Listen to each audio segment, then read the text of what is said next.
السلام علیکم، آپ دیکھ رہے ہیں کے نیوز ایچ ڈی۔ میں ہوں کرن خان۔ چلتے ہیں آج کی اہم خبروں کی طرف۔ پنجاب کی آواز، پنجابی کو اس کا جائز حق دیا جائے۔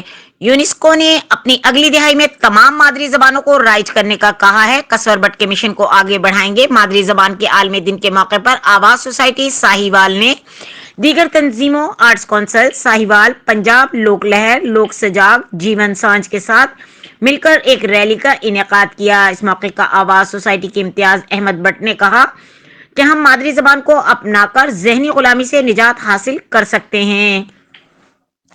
پنجاب لوک لہر کے چیئرمین راجہ جہانگیر نے کہا کہ ماں بولی کے بغیر ترقی ناممکن ہے۔ لوک سجاگ کے شفیق بٹ نے مطالبہ کیا کہ فی الفور پنجابی کو دفتری زبان کے طور پر رائج کیا جائے۔ جیون سانج کے اقبال حیدر نے ماں بولی کو جائز حق کے لیے پنجابیوں کو متحرک ہونے کا کہا۔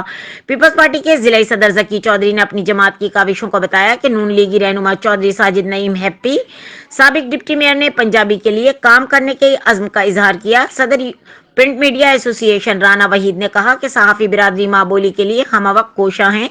اس موقع پر پنجابی سیوک قصور بٹ مرحوم کی خدمات کو سراہتے ہوئے ان کے مشن کو آگے بڑھانے کا اعادہ کیا۔ مزید خبروں اور اپڈیٹس کے لیے ہمارے ساتھ رہیے گا۔ تب تک کے لیے اپنا خیال رکھیں۔ اللہ حافظ۔